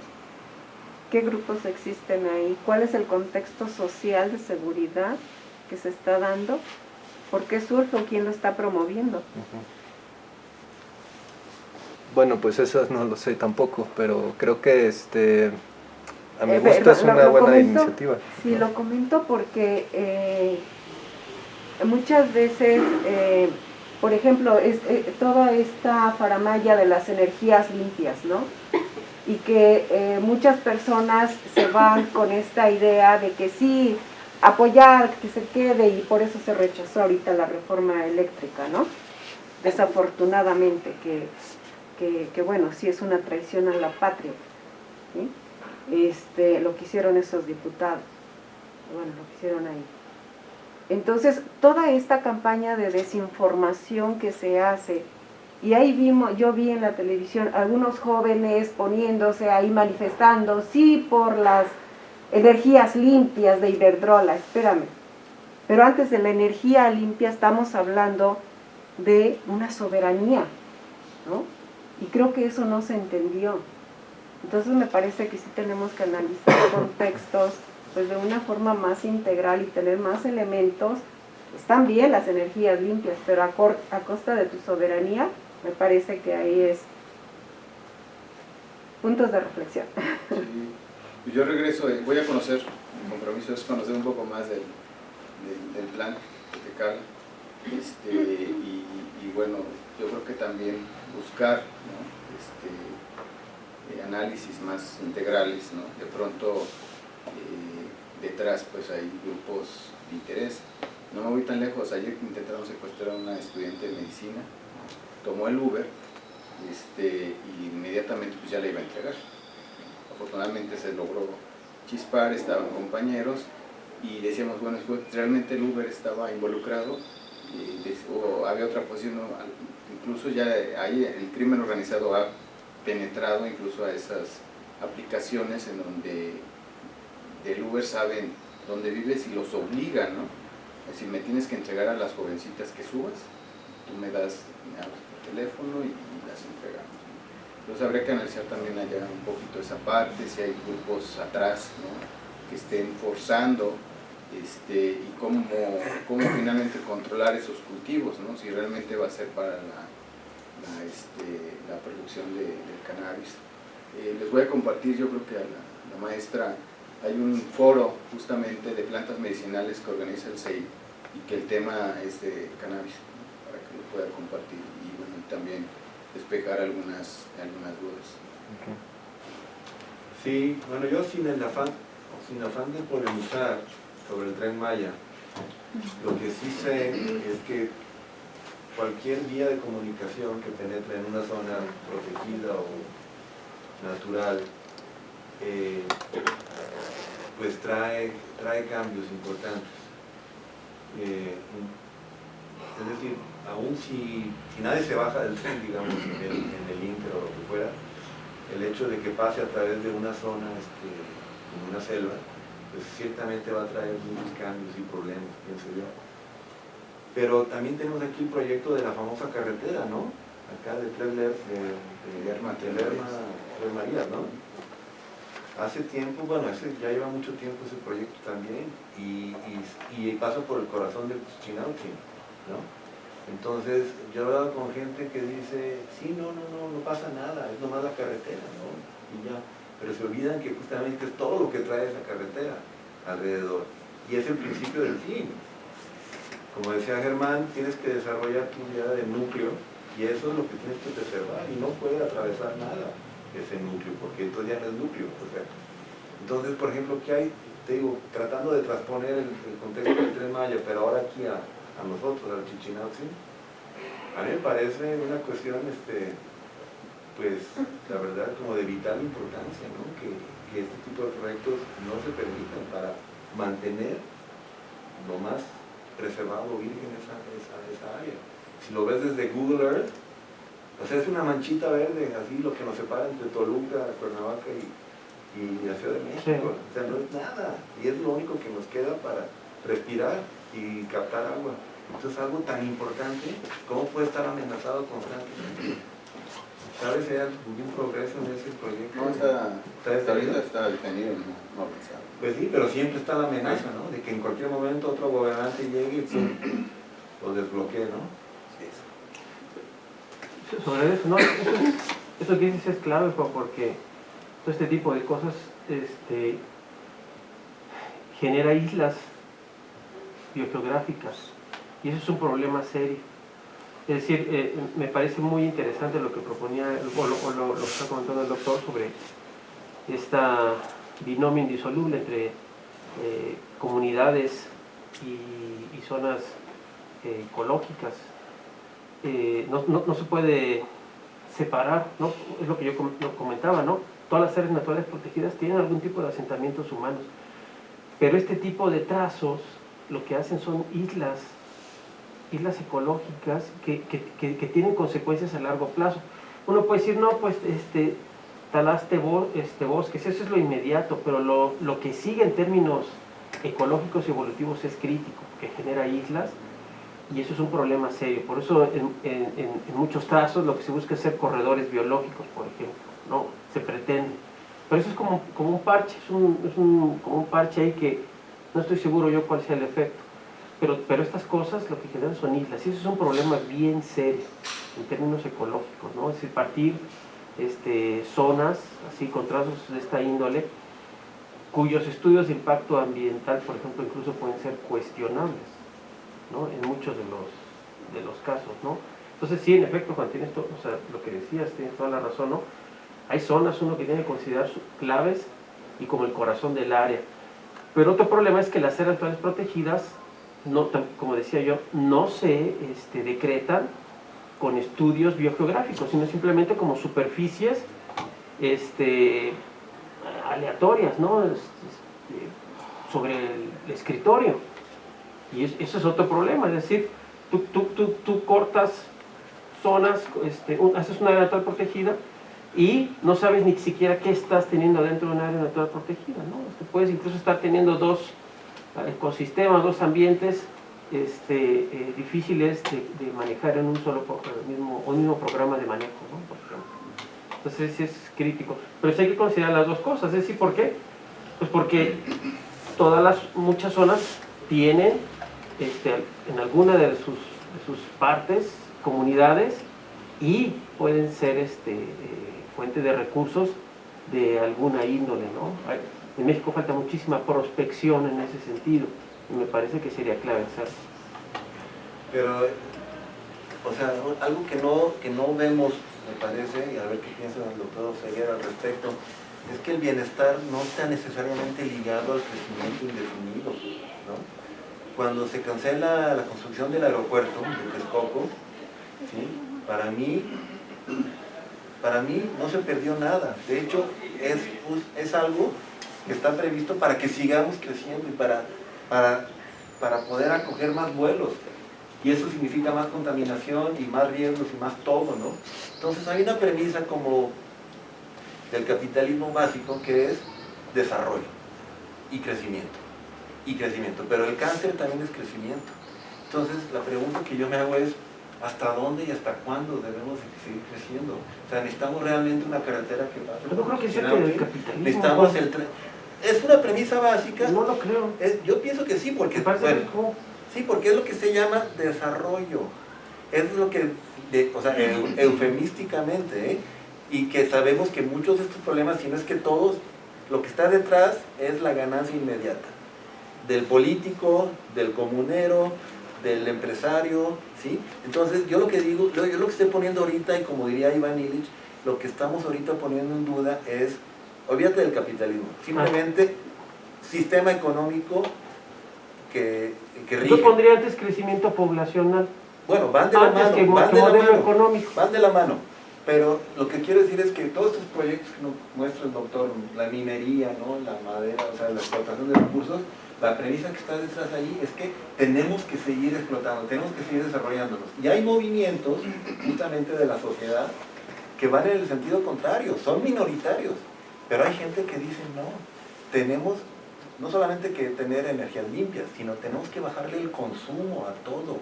O sea, ya no necesitamos más botellas de plástico, ¿no? Ya trae tu botellita de vidrio y lleva tu canasta de ISSSTE o tu bolsa de ISSSTE, ¿sí? Y empecemos a decrecer. Entonces, el crecimiento poblacional ciertamente, pero también nuestra conducta y nuestra educación o falta de ella. Entonces lo que digo es que también tenemos que empezar a educarnos, ¿no?, en este sentido del decrecimiento y no considerar que el bienestar siempre pasa por el crecimiento, ¿no? Me Porque parece tenemos como estos un grandes discurso problemas. bonito, pero irreal. Bueno, no creo que sea irreal. Creemos que es irreal, pero sí se puede. No, porque sí ¿cómo se- detienes el crecimiento poblacional? Páralo. Bueno, está eso, pero en África hay mucho crecimiento poblacional y siguen consumiendo, creo que una centésima parte es un del continente súper del primer pobre, Juan, mundo. lleno de enfermedades. No, pero África, Muchos- lo que te quiero decir es que no tiene la misma huella ecológica que tiene Estados Exacto. Unidos o Europa en este planeta. O sea, y son muchos ellos. Es una cuestión de justamente el sistema económico que lo rige, ¿no?, y las creencias de lo que está detrás del bienestar. Pero hay gente muy feliz con 3 palitos, ¿no?, y una mazorca de maíz. Pero bueno, yo sé que suena ideal y romántico, pero tenemos que ir hacia allá. No dije de él romántico. Bueno, yo sí pienso, No me yo sí dije soy real. romántico. Solo dije real. Quisiera, sí, me encanta la apertura de este comentario que hace apertura precisamente a, no es algo, se podría pensar utópico, y precisamente la utopía te lleva a caminar en lo que crees y a cuestiones alternativas.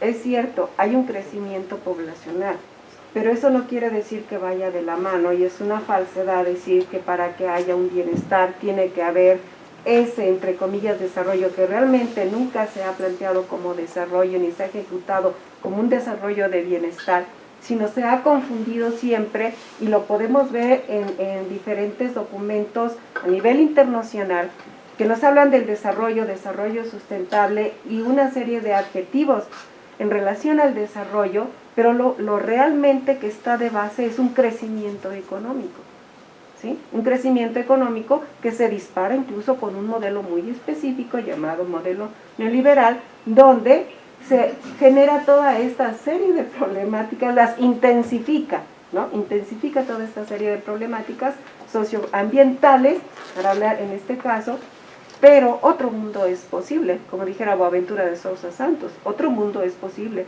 otra educación es posible, y precisamente es desde esta concientización, desde retomando, considerando lo que Iván Illich mencionaba de estos umbrales, está muy atentos a cuando se llega a estos umbrales y rebasamos, y el ser humano rebasa, ¿sí? Entonces, me parece que sí hay muchos elementos, muchos aportes a rescatar desde Iván Illich, porque este otro mundo posible que menciona Boaventura de Sousa Santos, se han puesto en práctica, y ahí tenemos, por ejemplo, diferentes ejemplos. Si vamos a Ocotepec, ahí surge un movimiento precisamente de uno de los arquitectos muy cercanos a Iván Illich y a Jean Robert, donde otro mundo se ha hecho posible, y yo los invito a visitar esas casas de adobe con tecnologías alternativas desde el concepto, que es una noción, un concepto, yo diría un aporte de Jean Robert a la descolonización, ¿sí? En este concepto de tecnologías alternativas, muy de la mano con estas tecnologías convivenciales que habla Iván Illich, donde otro mundo es posible. El asunto es, si me voy a hacer una casa, necesito una vivienda, pero ¿con qué tecnologías, con qué elementos las construyo? ¿Cómo mi huella ecológica, sí, no va Pero a tener para la el mismo mayoría, impacto? Tanta ¿sí? gente, ¿cómo es esta? Para la casas de adobes mayoría para tanta es gente, posible. ¿cómo? El asunto, por eso ¿De yo dónde? decía Pues hace igual un que- momento, que- es una que cuestión de raza. racionalidad, es de cambiar el chip, ¿sí? Otro autor, José de Sousa Silva, nos habla que estamos coexistiendo como seres humanos desde 3 visiones de mundo. Una visión de mundo cibernético mecanicista, una económica, donde el mercado, la mercantilización es lo que gana, y una visión holística, donde como seres humanos podemos relacionarnos y vivir de una manera más armónica con todos los elementos bióticos y abióticos. Entonces, yo invito a cambiar el chip. Gracias, para estamos aquí. El cómo es el meollo. El cómo yo los invito, yo El lo cómo es un estoy problema. poniendo en práctica. Muchos habitantes de esas casas lo estamos poniendo a práctica en nuestra vida pero diaria. tanta gente. En nuestra vida diaria. Lo que pasa es que hay que empezar por algún lugar. Como dijo Jean Robert en una publicación de Pero en lugares en donde hay 1999, mucha el necesidad, cambio Mucha comienza gente. de la puerta hacia adentro de tu casa. Ahí empieza el cambio. El cambio está aquí. Bueno, yo coincido que el cambio es, digamos, desde la persona, pero también si vemos el aspecto social, lo que ocurre es que tenemos un panorama distópico más que utópico, ¿no? Es decir, lo que podemos ver como cognitivamente o digamos más bien socialmente en nuestro futuro, pues es una tragedia. O sea, vemos en los cambios, el cambio climático y lo que nos imaginamos es pues una tragedia en la que padecemos todos hambre, hay tormentas, o cada vez las sequías son más fuertes, etcétera. Entonces creo que el imaginario en general está enfocado hacia la distopía más que a la utopía, y tienes razón, o sea, deberíamos ser más optimistas y pensar en, bueno, vamos a cambiar mejor, ¿no? Y vamos a hacer cambios ahora para que repercutan en un futuro mejor. Y no, más bien creo que socialmente y lo que tenemos ahora es así como una visión pesimista del futuro que pues va a tender a desaparecer, ¿no? El hombre. Entonces creo que eso es como que el Sería sentimiento. bueno escuchar a los jóvenes, a mí me gustaría escuchar a los jóvenes, a ver qué piensan, porque a ver qué tan distópico, utópico se ve el mundo. Justamente hace no mucho comentábamos en una clase, en una sesión, precisamente eso, ¿no? Del cuidado del ambiente y del impacto que se tiene con nuestros hábitos. Y lo que comentábamos y llegábamos, yo creo que a la misma discusión, porque sí, o sea, podemos hacer el cambio, nosotros podemos dejar una huella menor, pero es, o sea, ¿qué tanto es? No es un granito, es algo mínimo. Sí podemos empezar por eso, pero a comparación de las grandes empresas, a comparación del consumo que están utilizando en agua para la elaboración del producto, es gigante, ¿no? Entonces yo puedo empezar por mí consumiendo productos orgánicos, pero igual nos estamos metiendo como con el costo. ¿Qué posibilidades hay? Yo decido utilizar productos orgánicos. ¿A qué te conlleva esto? Si yo tengo la posibilidad de comprar esos productos orgánicos, que hasta inclusive es mayor costo, ¿no? Mayor inversión en cuestión personal. Entonces sale más caro ir a un mercadito orgánico que adquirir productos así, ¿no? Que hacen en masa. Y que estás consumiendo esos productos en masa que son empaques, que contaminan más. Entonces yo creo que, ay, no sé, ya estoy también como que en cuestión de debate, como de, sí podemos hacer el cambio nosotros, empezar por mí, pero ¿cómo se va a ver reflejado eso? O sea, también está la parte de que, o sea, la mayoría quisiera no contaminar, pero ¿cómo le hacemos para eliminar todo eso? ¿Cómo hacemos para cambiar esa mentalidad y para decir, ok, yo ya empecé conmigo, ya no estoy consumiendo y estoy contaminando, pero ¿qué va a hacer el gobierno? ¿Qué va a hacer con aquella empresa entonces? ¿Cómo detiene eso? Pero ¿por qué el gobierno? En Alemania, por ejemplo, la sociedad civil se organiza y boicotea una marca de gasolina, por ejemplo, y los pone de rodillas porque ellos viven nomás de esto. Entonces lo que pasa es que estamos desorganizados nosotros, y creo que eso tiene mucho poder, lo que decía el doctor, ¿no? Organización social que puede tener un impacto, ¿no? O sea, el poder del consumidor es real, y eso es lo que le pega justamente al sistema que le impera actualmente. Pero para eso necesitamos empoderarnos, informarnos y actuar. Empoderarnos, la organización. Tuve de cerca el caso de Samir, porque pues es de la comunidad de Amilcingo, mi pueblo originario es Temuac. Entonces, incluso ahí en la población en Amilcingo se estaba dando conflictos, porque ni siquiera todos los del pueblo de Amilcingo estaban unidos y apoyaban a Samir. Entonces ahí siempre intervenían pues, los conflictos políticos, económicos, todo, la conciencia, ¿no? De pues saber qué impacto tienen tus acciones y si aceptas el dinero que te están dando de tu terreno para que pase la termoeléctrica o no. Entonces sí es todo un debate enorme. Sí, no hay cómo encontrarle una solución. Está complicado.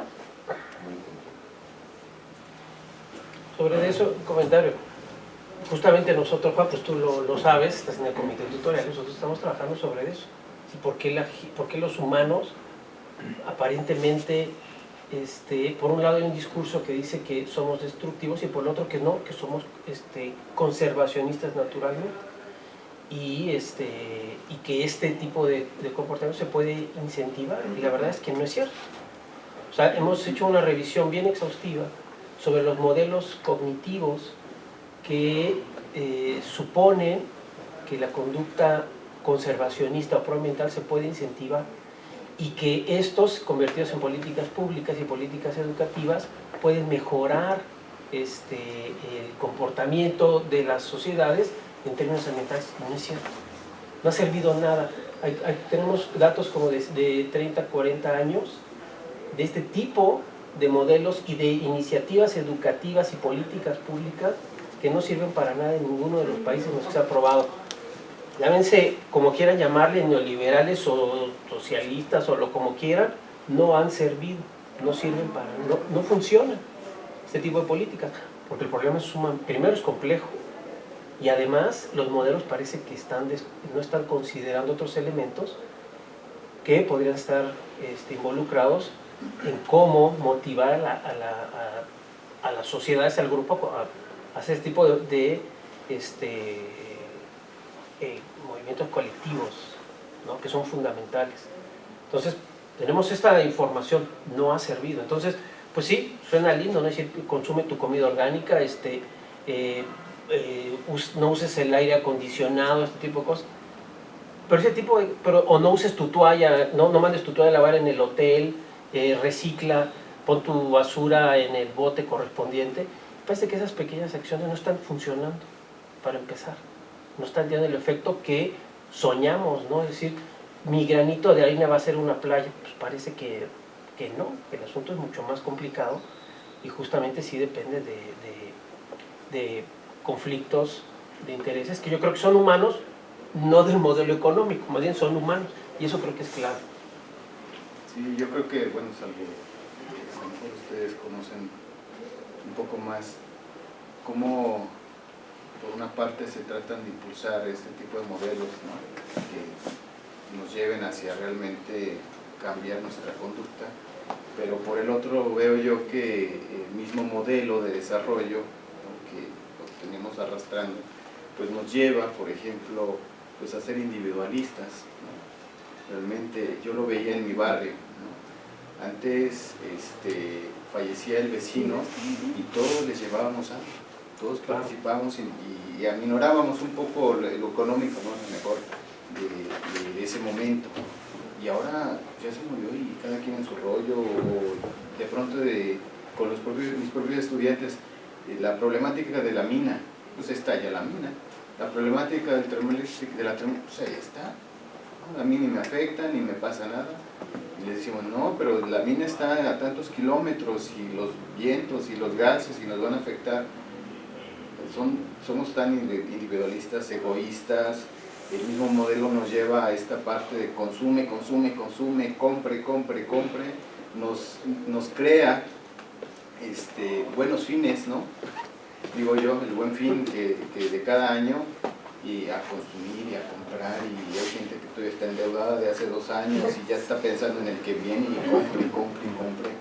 Y yo creo que también el mismo modelo nos está arrastrando, principalmente aquí en la ciudad. Afortunadamente en las comunidades pues tienen como decía la maestra, una racionalidad totalmente diferente, en el que sus mismas formas organizativas los ha llevado a conservar sus propios recursos, porque decíamos de pronto en una comunidad, pues el venado lo cazan, ¿no?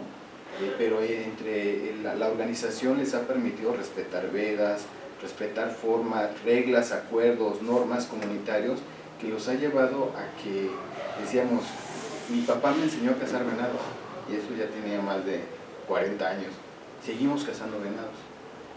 Yo les decía, bueno, no, en algún momento no se los van a acabar, ¿no? A mis hijos les estamos enseñando que se tienen que respetar esto.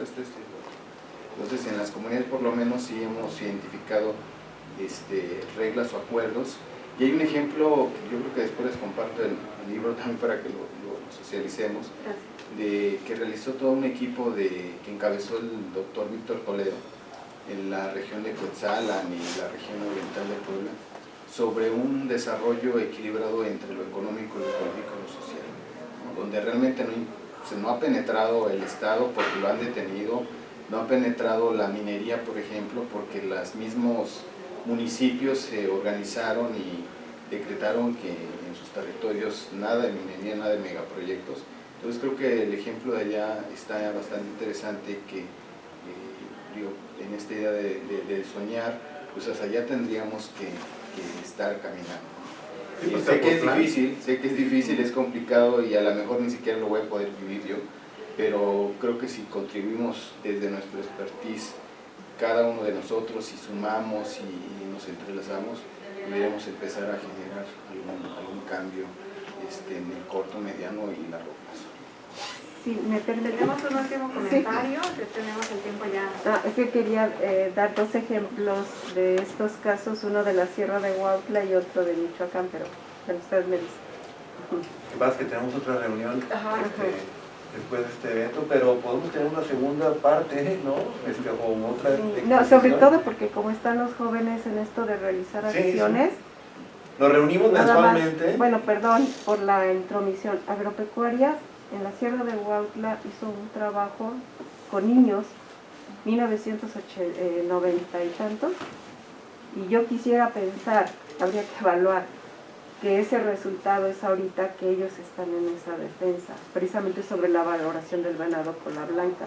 Otro ejemplo lo tenemos en San Juan Parangar y Cutiro, que ahorita hay otra situación, pero ellos comuneros le dijeron a las instancias gubernamentales, el bosque lo manejamos nosotros. Y de ahí se ha extendido. Entonces, disculpen, pero sí hay experiencias que han cambiado cosas, que están cambiando cosas, y jóvenes, realmente está en sus manos. Anímense, porque dentro de unos años van a decir, yo participé en esta actividad que tiene este resultado. Aquí vienen huicholes, por ejemplo, ellos tienen una veneración por la Madre Tierra, que es del orden religioso. Si queremos ser radicales en ese sentido y respetar nuestro entorno, creo que para mí una excelente manera es venerar nuestro entorno a ese nivel, y te seguro que lo conservamos. Perdón, por justicia le damos la última intervención a la compañera. Gracias. Bueno, yo nada más tengo un comentario, no es pregunta. Sí, es aplaudible, es el ver, el tratar de proteger nuestra biosfera, pero disminuir nuestra huella ecológica, ¿cómo lo vamos a hacer? No les podemos decir a las personas, a los jóvenes que vienen detrás, que dejen sus comodidades. Para disminuir la huella ecológica necesitaríamos no explotación, y entonces los celulares, las pantallas, toda esta tecnología está consumiendo nuestros recursos. Y no les podemos decir que las dejen, porque pues es un avance. Y tampoco les podemos decir a las personas que dejen la comodidad que ahora tienen, como es una aspiradora, como es la luz eléctrica, ¿sí? que son ya indispensables en nuestra vida. ¿Sí? Para ir borrando la huella ecológica necesitaríamos ir acabando con eso, regresar a lavar de nuevo en el río, para no utilizar las lavadoras, para no utilizar detergentes. Eso es muy difícil de lograr, ¿no? No se puede hacer. Ya hay cierta forma de vivir que no la podemos retroceder, ¿sí? Por eso se llama evolución, ir cambiando cosas, ir haciendo más, ir haciendo más, llevar más hacia el bienestar a nuestras comunidades. Pues ha sido eso, ha sido muchos logros que hemos tenido y que no los podemos retroceder. Entonces, ¿cómo se puede entonces ir disminuyendo nuestra huella ecológica? Está complicado. Yo voy a hablar por mí, ¿no? Llevo 10 años sin televisión, por ejemplo. Me costó dejarla en su momento y son 10 años que realmente no, ni tengo para pagar internet, algún cable, y dije, los canales tradicionales son basura, realmente. En casa aporto un poquito, ¿no? De pronto a mis papás pues ya son difíciles de corregirlos, ¿no?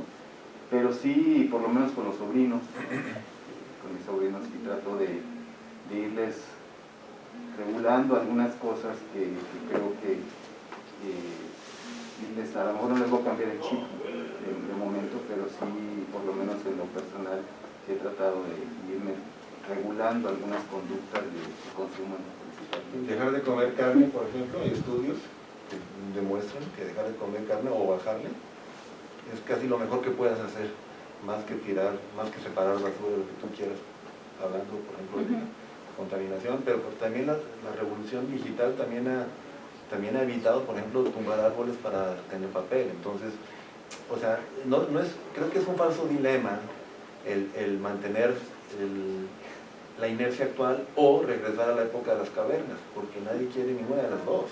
Lo que queremos es una acción selectiva, inteligente, en donde justamente podamos, cada quien, ¿verdad?, sus frentes de batalla, seleccionarlos, ver cuál es el impacto real, y creo que en ese sentido hay mucho por hacer, o sea, y podemos ser, yo pienso, optimistas.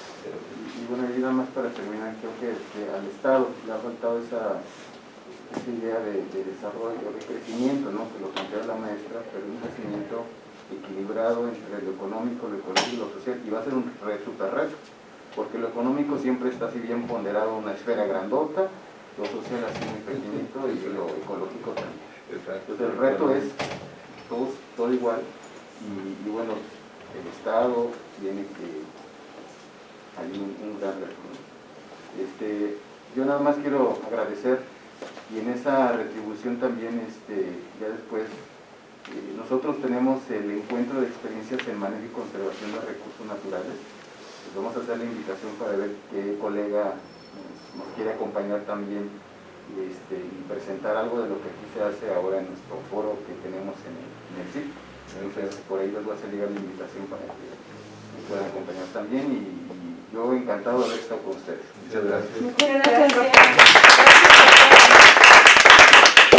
Gracias por supuesto también a todos ustedes por su participación, por su asistencia, y bueno, esperamos verlos el próximo mes también. Y bueno, me permiten hacerle entrega de un reconocimiento, y dice así: el Centro de Investigación en Ciencias Cognitivas de la Universidad Autónoma del Estado de Morelos otorga el presente reconocimiento al doctor Alejandro García Flores por su valiosa participación como ponente en el conversatorio de Ética, Ecología y Sociedad, impartiendo la conferencia El Patrimonio Biocultural y su contribución al bienestar social en el Estado de Morelos, Cuernavaca, Morelos, a 27 de abril del 2022, y firma por una humanidad culta, una universidad de excelencia, el doctor Juan Carlos González González, director del Centro de Investigación en Ciencias Cognitivas.